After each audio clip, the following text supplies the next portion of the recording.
함께 나누실 말씀은 로마서 13장 1절에서 7절까지입니다. 저와 여러분이 한 절씩 교대로 읽으시겠습니다. 각 사람은 위에 있는 권세들에게 복종하라. 권세는 하나님으로부터 나지 않음이 없나니 모든 권세는 다 하나님께서 정하신 바라. 그러므로 권세를 거스르는 자는 하나님의 명을 거스름이니 거스르는 자들은 심판을 자취하리라. 다스리는 자들은 선한 일에 대하여 두려움이 되지 않고 악한 일에 대하여 되나니 내가 권세를 두려워하지 아니하려느냐. 선을 행하라. 그리하면 그에게 칭찬을 받으리라. 그는 하나님의 사역자가 되어 내게 손을 베푸는 자니라. 그러나 내가 악을 행하거든 두려워하라. 그가 공연히 칼을 가지지 아니하였으니 곧 하나님의 사역자가 되어 악을 행하는 자에게 진노하심을 따라 보응하는 자니라. 그러므로 복종하지 아니할 수 없으니 진노 때문에 할 것이 아니라 양심을 따라 할 것이라. 너희가 조세를 바치는 것도 이로 말미암음이라. 그들이 하나님의 일꾼이 되어 바로 이 일에 항상 힘쓰느니라. 함께 읽습니다. 모든 자에게 줄 것을 주되 조세를 받을 자에게 조세를 바치고 관세를 받을 자에게 관세를 바치고 두려워할 자를 두려워하며 존경할 자를 존경하라. 아멘. 오늘 우리에게 주시는 하나님의 말씀입니다. 저희가 성탄절 예배 또 송구영신 예배 또 1월 한 달간 주제 설교로 드린 예배 한 6주 정도 이렇게 로마서 묵상을 쉬고 다시 오늘부터 로마서를 나누게 됩니다. 좀 한참 되셨으니까 로마서 그동안 뭐 했지 이렇게 좀 기억이 안 나실까봐 아주 간단히 잠깐만 정리해 보자면요. 바울은 로마서 1장에서 11장까지 더 이상 이스라엘 혈통이 아브라함의 그 피를 받았다고 하는 이스라엘 혈통이 하나님 나라가 아니라 예수 그리스도로 만들어진 그런 교회가 하나님 나라가 되었다라고 가르쳤습니다. 그래서 구원은 혈통이 아니라 믿음으로 얻는 거다 이렇게 말씀했어요. 그리고 12장에서는 그렇게 하나님 나라가 새로운 하나님 나라 공동체가 된 교회가 무엇을 지켜야 하는지 그 대원칙에 대해서 말씀했습니다. 우선 몸을 하나님께 거룩하게 드려야 하고 또 교회 안에서 서로를 한 몸처럼 여기고 사랑해야 한다고 말씀했습니다. 그리고 교회 밖의 이웃을 대할 때는 참고 먼저 대접하고 화목하라. 모든 사람과 화목하라 이렇게 말씀했죠. 세상이 악하게 대하더라도 선으로 대항해라. 이것을 명했습니다. 이 대명제 후에 이제 13장부터는요. 더 구체적인 가르침을 줍니다. 교회가 또 믿는 사람들이 이 세상을 어떻게 대하고 어떻게 살아가야 될지 구체적으로 가르쳐 주고 계십니다. 말씀을 나누시기 전에 제가 먼저 좀 몇 가지 질문을 좀 드려보겠는데요. 속으로 대답하세요. 속으로. 예전에, 지금은 안 그러지만 예전에 알래스카에 살고 있던 원주민들은요. 손님이 오면 이 손님을 극진히 접대하는 그런 방법으로 너무 추우니까 손님의 침실에 자기 아내를 들여보냈습니다. 이게 좀 어이없지만 굉장히 그 룰이었어요. 자신들의 법도, 손님을 접대하는 법도. 우리가 만약에 선교사로 딱 그 시절에 알래스카를 갔는데 그런 일이 딱 일어난다면 이 현지 법도니까 따라야 할까요? 아랍 국가들은 지금도요 아내를 여럿 거느립니다. 재산이 허락하는 한 많이 아내를 거느릴 수 있어요. 그래서 우리가 그 나라에 가서 살게 되었다면 그 나라 법도고 문화니까 우리가 그걸 받아들여야 할까요? 현재 미국은요 50개 주 가운데서 뉴욕주를 비롯해서 거의 절반에 가까운 21개 주에서 대마초가 합법화되어 있습니다. 기호용 대마초. 그래서 가게에서 대마초 팔고 세금도 엄청 때려요. 그래서 주들이 이 대마초에서 세금을 걷어내려고 계속 경쟁적으로 마케팅을 하고 있습니다. 물론 우리나라 사람들은 그런 데 가서 대마초 피면 귀국했다가 아주 엄벌에 처합니다. 엄한 벌을 받는데 우리가 만약에 미국에 가서 그 주에서 시민권을 따고 살게 되었을 때 합법이니까 우리 대마초 이렇게 막 피워도 될까요? 일제강점기 시대에 일본에 대항했던 독립운동가들이 있었습니다. 독립투사라고 말하는. 이분들은 반역자일까요? 의인들일까요? 아마 어떤 질문에 뭐 yes 또는 no 이렇게 대답하셨을 거예요. 무엇에 근거해서 답하셨나요? 이거는 안 돼, 이거는 해도 돼, 그렇지 않아, 이게 다 답하셨을 텐데 무엇을 근거로 답하셨어요? 아마 그냥 우리가 익숙한 관습 또는 우리가 알고 있는 법, 문화 또는 종교적인 규범이 그 기본이 되었을 겁니다. 그걸 기준으로 이건 안 돼, 이건 돼, 이렇게 답하셨을 거예요. 우리 그런 신념들이 우리에게 있습니다. 이건 안 돼, 이거는 돼라고 하는 신념. 그런데 만약에 국가가 그 신념에 반하는 것을, 그 신념에 어긋나는 것을 강요한다면 어떻게 해야 될까요? 복종해야 될까요? 아니면 대항해야 될까요? 오늘 바울이 이것에 대해서 우리에게 말씀을 주고 계십니다. 세속 권력과 신앙의 그런 긴장감 속에서 우리는 이 세상 권력을 어떻게 대해야 하는지 바울이 말씀을 주고 계시는데, 함께 나누실 때 정말 성경에 입각한 국가관, 성경에 입각한 정치관을 좀 세우게 되는 그런 시간 되시기 바랍니다. 1절과 2절 읽습니다. 시작. 각 사람은 위에 있는 권세들에게 복종하라. 권세는 하나님으로부터 나지 않음이 없나니 모든 권세는 다 하나님께서 정하신 바라. 그러므로 권세를 거스르는 자는 하나님의 명을 거스름이니 거스르는 자들은 심판을 자취하리라. 바울은 제일 먼저 위에 있는 국가 권력에 복종해라 이렇게 말합니다. 그 이유는 모든 권력은, 모든 권세는 하나님께로부터 나왔기 때문이다라고 말해요. 한마디로 교회는 국가의 권위, 권력의 권위를 인정하고 복종해야 된다, 이런 말씀입니다. 근데 바울뿐만이 아니에요. 베드로도 거의 같은 말씀을 했는데요. 베드로전서 2장 13절 14절 읽습니다. 시작. 인간의 모든 제도를 주를 위하여 순종하되 혹은 위에 있는 왕이나 혹은 그가 악행하는 자를 징벌하고 선행하는 자를 포상하기 위하여 보낸 총독에게 하라. 베드로도 세상의 제도, 왕이나 총독에게 순종해라 이렇게 말씀합니다. 그러면 무조건적으로 악한 권력이든 선한 권력이든 상관없이 무조건 세속 권력에 우리가 순종해야 된다, 지금 바울이, 베드로가 그렇게 말하고 있는 걸까요? 실제 그렇게 가르친 때가 있었습니다. 이렇게 사회가 구조적으로 너무 악하고 또 독재가 성행할 때는 대항하면 다치니까 그냥 복종해야 돼, 복종해야 돼, 이런 메시지를 선포하기도 했었어요. 이런 질문을 할 수 있죠.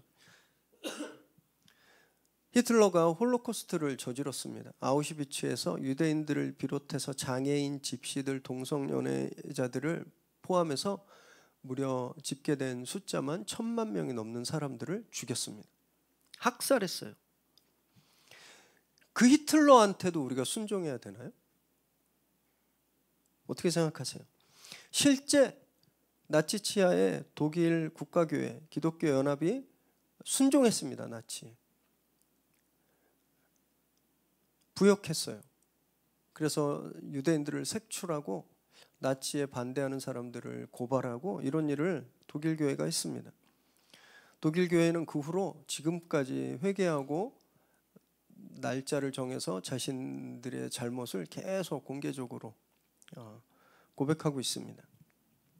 미국에 노예제가 시행되고 있었을 때 미국에서 지금도 제일 큰 교단인 남침례교회가 있습니다. 이 교회에서 뭐라고 했냐면 아프리카 노예들은 인간이 아니다, 영혼이 있는 존재가 아니다. 그래서 구원을 못 받고 교회에 와서 예배도 못 드린다 이렇게 했습니다. 왜냐하면 이들이 예배드리고 사람이라는 걸 깨달으면 농장주들한테 피해가 가니까, 더 이상 부려먹을 수 없으니까. 그래서 그 질서에 잘 순응했던 거예요. 이 성경적으로 옳은 교회라고 말할 수 있습니까? 일제강점기 때 한국의 조선 장로교 연합회 또 북감리회 남감리회 할 거 없이 신사참배는 그냥 의식일 뿐이다, 우상숭배가 아니다라고 교단이 공표했습니다. 그래서 전국 교회 목사들, 자기 교단 소속 목사들에게 신사참배하라고 공문 내려보냈어요. 일제 권력에 순종했잖아요. 성경적인 교회가 맞습니까? 우리 그렇다라고 말할 수 있나요? 지금 바울이 모든 권세에 복종해라, 하나님이 주신 거다라고 말하고 있는데, 지금 바울이 말하고 있는 내용이 이런 겁니까? 히틀러라도 스탈린이라도 김일성이라도 이런 악한 권력자라도 우리가 순종해야 된다라고 말하고 있는 걸까요? 전혀 그러지 않습니다. 성경에 보면요, 오히려 악한 정부의, 악한 권력의 명령을 거부한 사례들이 너무너무 많이 나옵니다. 출애굽기 1장 15절 17절에 보면은요, 바로가 이 히브리 민족이 너무 막 많아지니까 위협을 느낀 거예요. 그래서 산파들에게 아기를 낳는데 딸이면 살리고 아들이면 다 죽여라 명령했습니다. 그런데 산파들이 그 왕의 명령을 어겼죠. 거절했습니다. 그래서 어떤 일이 일어났나요? 모세라고 하는 하나님의 사람이 리더가 될 수 있는 그런 문을 열었잖아요. 다니엘서에 보면은요, 왕이 음식을 내렸는데 다니엘과 세 친구는 그 음식을 거절했습니다. 그리고 또 우상에게 절하라고 하는 왕의 명령을 공개적으로 거부했어요. 우상에게 절 안 했습니다. 사도행전 5장에 보면요, 베드로와 사도들이 유대 정부, 그 당시 산헤드린, 공회는 유대의 자치 정부였거든요. 공회가 재판을 열어서 결정했어요. 이제 복음을 전하지 마라. 그때 뭐라 그랬냐면, 사람한테 복종하는 것이 아니라 하나님께 복종하는 것이 맞다라고 그것을 거절했습니다. 성경에는요, 하나님 뜻에 반하는, 하나님 뜻에 어긋나는 권력에 무조건적으로 순종해라는 말씀이 없어요. 그것에 그럴 필요가 없다는 것을 분명히 보여주고 있죠. 그렇기 때문에 오늘 본문도 권세에 순종해라는 것도요, 악한 권세자에게, 악한 권력자에게 무조건 복종해란 말이 절대 아닙니다. 절대 아니에요. 그러면 교회가 악한 권력자에게 막 대항하고 세상 정부를 부정하고, 세상은 악하니까 무정부주의적인 그런 폭력주의자가 되라? 그런 것도 절대 아닙니다. 당시 로마 교회는요, 정부가 필요했습니다. 국가가 필요했었어요. 유대인들에게는 아까도 말씀드렸지만 자치기구가 있었습니다. 공회라고 하는 산헤드린. 이 사람들은 자치권이 있었어요. 그래서 재판도 하고 사형도 내렸습니다. 그리고 일반적으로 아주 예민한 세금이나 군대 이런 거 빼놓고 일반적으로 그냥 살아가는 데 필요한 모든 것들은 이 공회에서 논의하고 결정하면 그대로 됐습니다.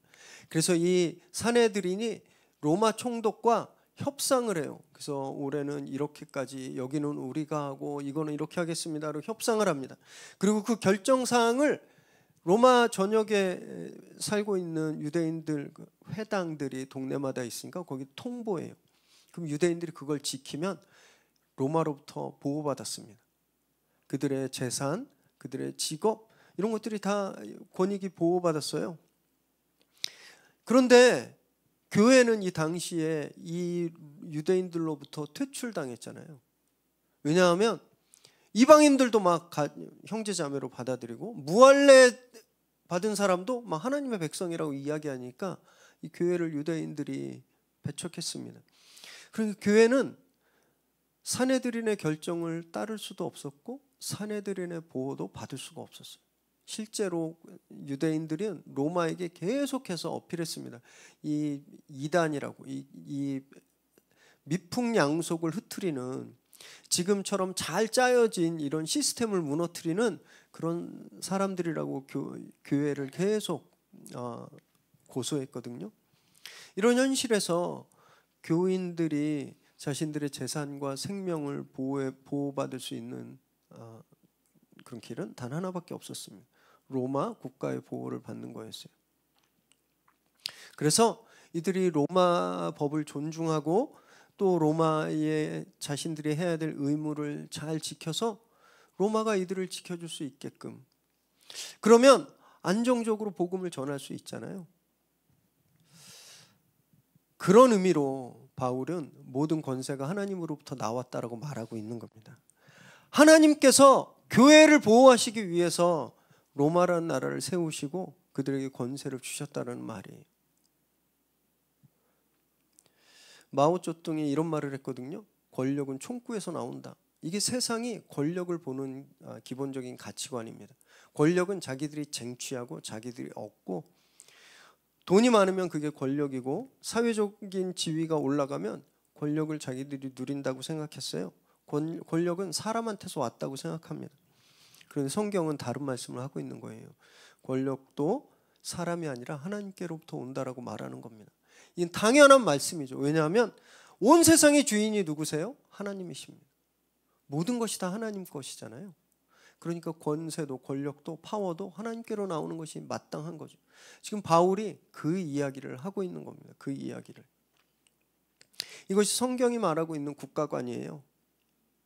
선하다 악하다를 따지기 전에 원론적으로 모든 국가 권력이 하나님의 통치 아래에 있다라고 고백하는 겁니다. 바울이 말한 게 바로 그런 말이에요. 그래서 종합해 보면요, 기본적으로 모든 권력은 하나님께로 주셨다는 것을 인정해야 됩니다. 그리고 그 세속 권력이, 세속 권세가 하나님 뜻과 어긋나지 않으면 우리는 하나님 대하듯이 그 권세를 존중하고 순종해야 돼요. 그러나 이 권력이 성경과 어긋나고 하나님 뜻과 어긋나면 저항해야 되는 겁니다. 이게 성경이 우리에게 말씀하고 있는 거예요. 이것이 우리가 이 세상의 권력을 바라보는 그런 관점이어야 한다라는 겁니다. 무조건적으로 반대하고 무조건적으로 순종하는 게 아니에요. 너무 재미있는 건 어떤 정권이 그 권력을 잡으면 막 순종해야 돼 이러고 막 순종하고, 또 다른 정권이 잡으면 투쟁해야 돼 이러고 막 반대하라 그래요. 이런 거 아닙니다. 이렇게 하란 말씀이 아니에요. 바울은 더 구체적으로 설명하는데요, 이 권력자들이 누구인가, 어떤 역할을 하는가를 설명하는데 3절과 4절 읽습니다. 시작. 다스리는 자들은 선한 일에 대하여 두려움이 되지 않고 악한 일에 대하여 되나니 내가 권세를 두려워하지 아니하려느냐. 선을 행하라. 그리하면 그에게 칭찬을 받으리라. 그는 하나님의 사역자가 되어 내게 선을 베푸는 자니라. 그러나 내가 악을 행하거든 두려워하라. 그가 공연히 칼을 가지지 아니하였으니 곧 하나님의 사역자가 되어 악을 행하는 자에게 진노하심을 따라 보응하는 자니라.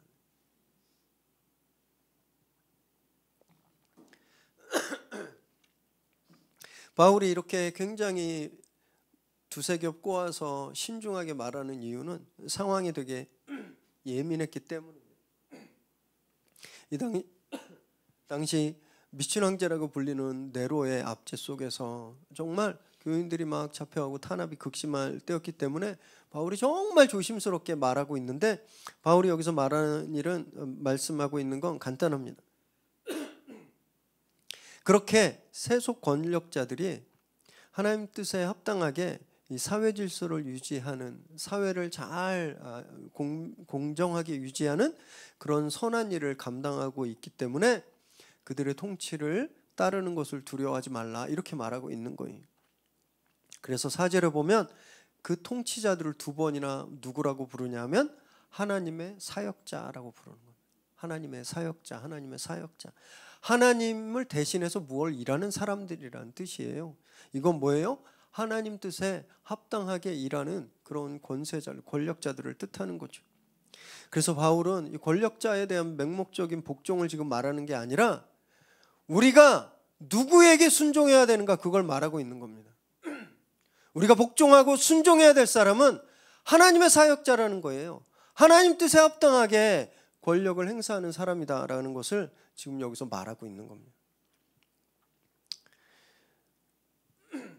물론 법은 완전하지 않습니다. 법의 허점이 얼마나 많나요?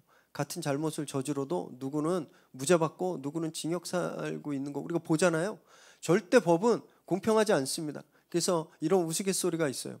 법은 만인에게 공평하다라는 게 아니라 법은 만 명에게만 공평하다. 이런 얘기가 돌 정도로 법의 허점이 많거든요.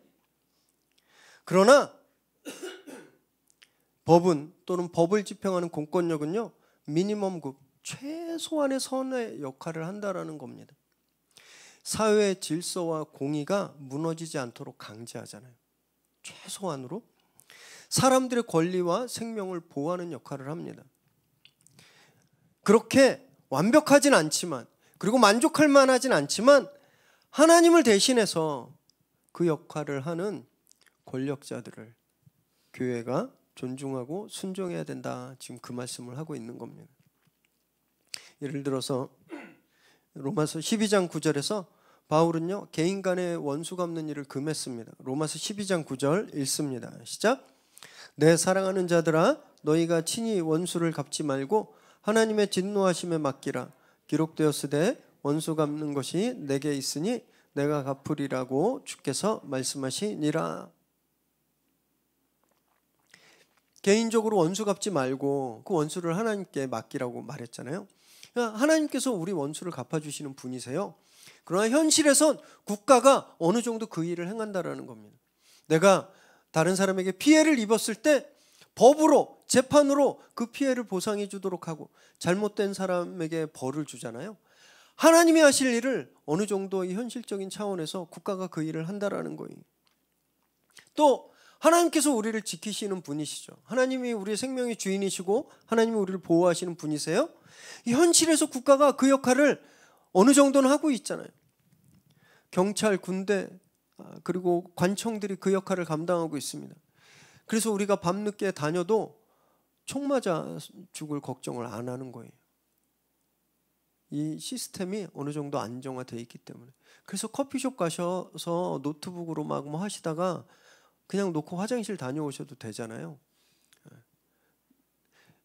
브라질에서 온 어떤 용병 축구 선수가 커피숍 갔다 진짜 가방 놓고 화장실 가는 거 보고 경악을 했대요. 브라질에서는 그런 일이 일어나면 뭐 눈 깜짝할 사이에 다 털리는데 그거 보고 깜짝 놀랐다는 겁니다. 이 사회가 하나님이 하셔야 될 일을 어느 정도 감당하고 있다라는 거예요. 어느 정도. 그렇게 사회의 기본 질서가 돌아갈 수 있도록 공정하게 법을 잘 집행하는 권력자는 하나님을 대신해서 우리를 섬기는 사역자다. 그러니까 존중하고 순종해라. 이 말씀을 하고 있는 겁니다. 그러면 그러지 않은 권력자는 어떻게 해야 될까요? 하나님을 대신해서 이 사회를 잘 돌보고 이 사회를 안전하게 지키고 법을 공정하게 집행하는 권력자가 아니라 자기 마음대로 법을 어지럽히고 자기 마음대로 폭력적으로 악하게 다스리는 권력자는 어떻게 해야 될까요? 히틀러나 스탈린, 또 김일성처럼 법을 무시하고 폭정을 휘두르고 수백만 수천 명의 사람들을 죽이는 그런 권력자들도 우리가 막 하나님 세우셨으니까 존중하고 순종해야 된다. 그렇게 해야 될까요? 여러분, 그건요, 이 성경이 오늘 말하고 있는 것이 아닙니다. 이건 그냥 그들의 죄에 동조하는 것, 그 이상도 이하도 아니에요.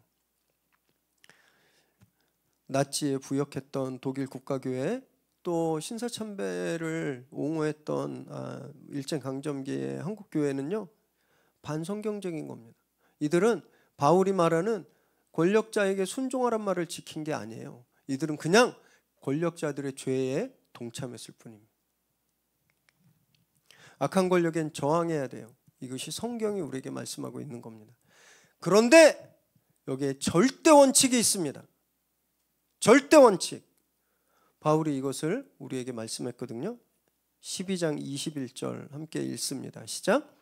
악에게 지지 말고 선으로 악을 이기라. 불의한 정권에 대해서, 불의한 권력에 대해서는 저항해야 돼요. 그런데 단 한 가지 조건, 선으로 저항해야 된다는 겁니다. 선으로.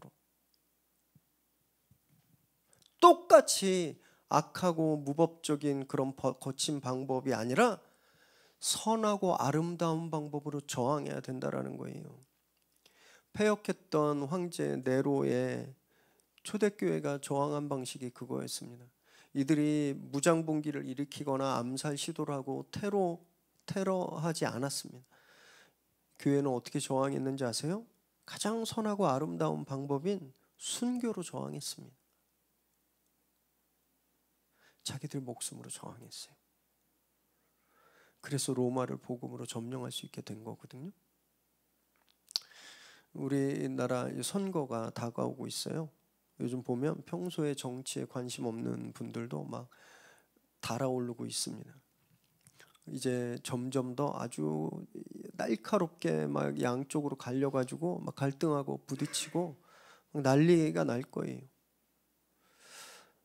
저와 여러분 이런 시류에 휩쓸리지 않게 되길 바랍니다. 그런 방법은 성경에서 말하는 저항 방법이 아니에요. 우리는 선으로 저항해야 됩니다. 열을 올리고 거친 말을 쏟아내는 사람들을 그냥 보도만 않는 그런 선한 방법으로 우리가 저항해야 되는 거예요. 물론 우리도 한 사람의 시민이기 때문에 우리도 지지하는 정치인이 있고 지지하는 정당이 있습니다. 그러나 그것이 다르다고 막 세상과 똑같이 거칠게 대하고 막 싸납게 대하지 않으셨으면 좋겠습니다. 그냥 그 사람을 인정해 주는 거예요. 용납하는 겁니다. 그렇게 선으로 세상을 이기는 저와 여러분 되시기를 바랍니다. 6절 7절 읽습니다. 시작. 너희가 조세를 바치는 것도 이로 말미암음이라. 그들이 하나님의 일꾼이 되어 바로 이 일에 항상 힘쓰느니라.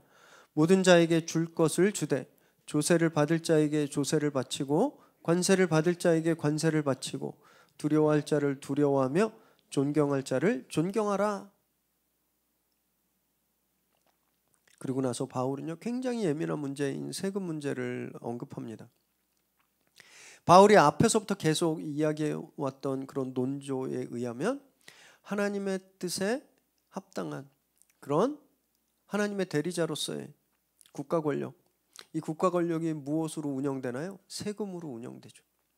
그러니까 정당한 세금을 바쳐야 한다라고 말하고 있는 겁니다. 이것이 유대교와 큰 차이였습니다. 그래서 유대교로부터 더 미움받게 만든 그런 포인트였는데요.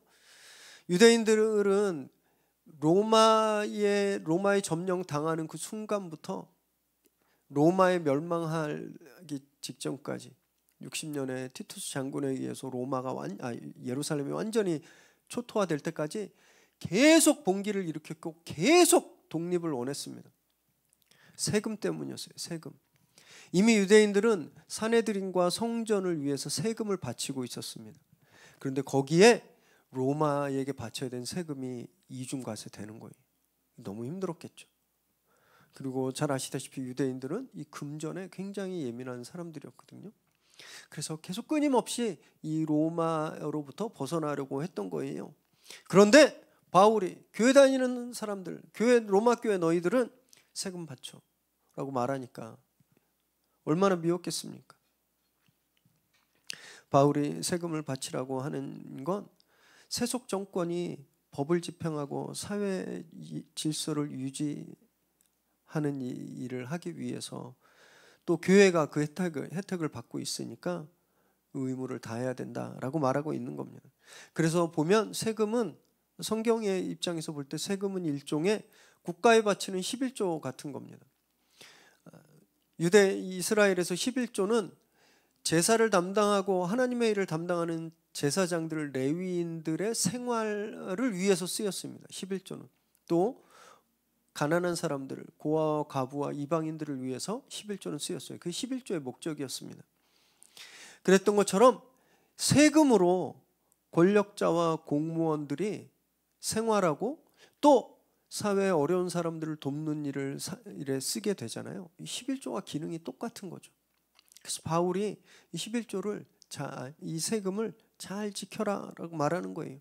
하나님의 뜻대로 하나님의 일꾼으로 세상 권세가 일하는 한 우리는 탈세하지 말고 속이지 말고 그 의무를 다해라 다해야 된다라고 말하는 겁니다. 그러면 정반대의 경우는 어떨까요?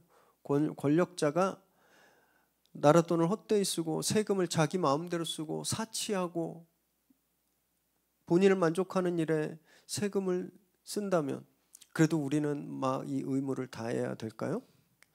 마찬가지로 저항해야 됩니다. 저항. 선으로 저항해야 돼요. 이건 탈세하라는 말씀이 절대 아니고요. 세금의 의무를 다하지만 그 세금이 정당하게 쓰여질 수 있도록 감시하고 목소리를 내야 된다는 겁니다. 로마 시대에 비해 지금 우리에게 훨씬 더 유리한 시대입니다.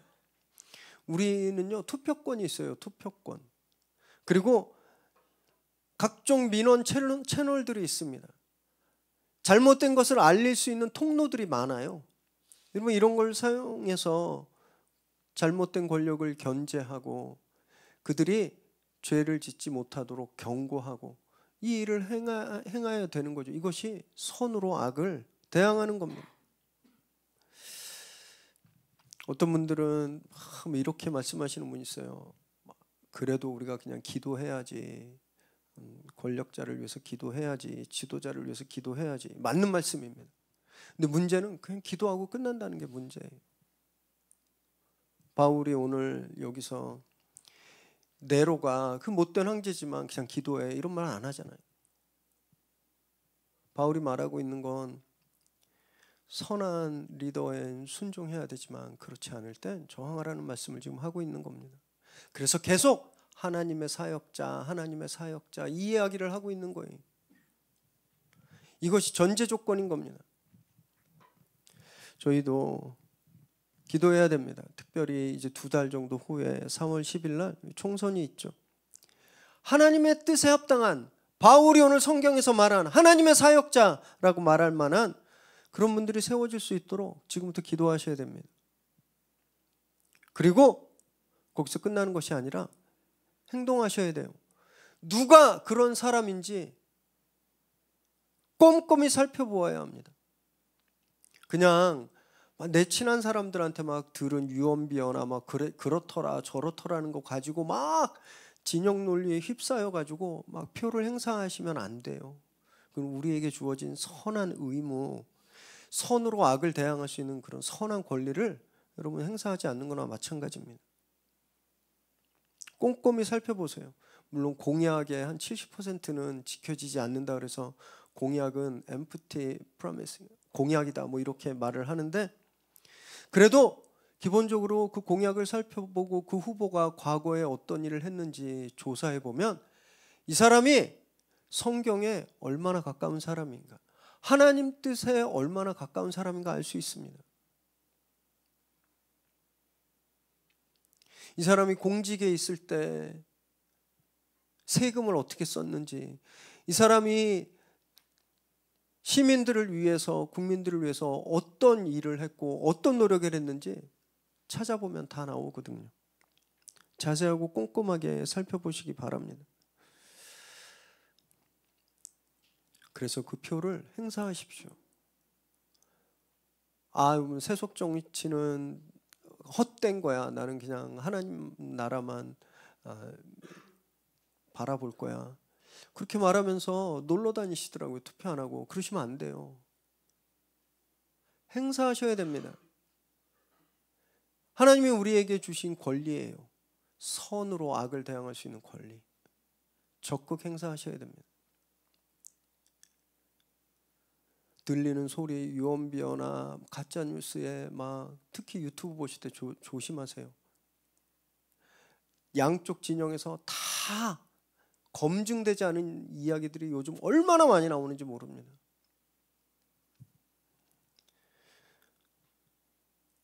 우리에게 가지고 있는 이 선한 권리를 정말 하나님 뜻에 합당하게 사용하도록 적극적으로 노력하시고 행동하는 저와 여러분 되시기 바랍니다.